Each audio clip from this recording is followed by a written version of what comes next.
Министрлер кабинетинин төрагасы Акылбек Жапаров алдыдагы жылытуу мезгилинде экологиялык абалды жакшыртуу жана Борбор калаада түтүндү болтурбоону алдын алуу боюнча жумушчу кеңешме өткөрдү. Жыйындын жүрүшүндө экология, жаратылыш ресурстары жана техникалык көзөмөл министри Мелис Тургунбаев республиканын ири шаарларында экологияны жакшыртуу боюнча көрүлүп жаткан чаралар тууралуу маалымат берип, ошондой эле Бишкек шаардык жебин отун менен камсыздоо түзүмдөрүн өзгөртүү мүмкүнчүлүктөрүн айтты.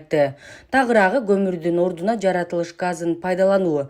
Белгиленгендей, борбордук жептин жаратылыш газына өтүшү менен көмүрдү пайдалануу 600 000 тоннага жакын кыскарат. Ал ошондой эле тигүү цехтеринин жана дөңгөлөктөрдүн калдыктарын муниципалитет тарабынан сатып алуу мүмкүнчүлүктөрүн карап жатканын жана жылдын аягында таштандыларды кайра иштетүүчү заводдун курулушу ишке кирерин.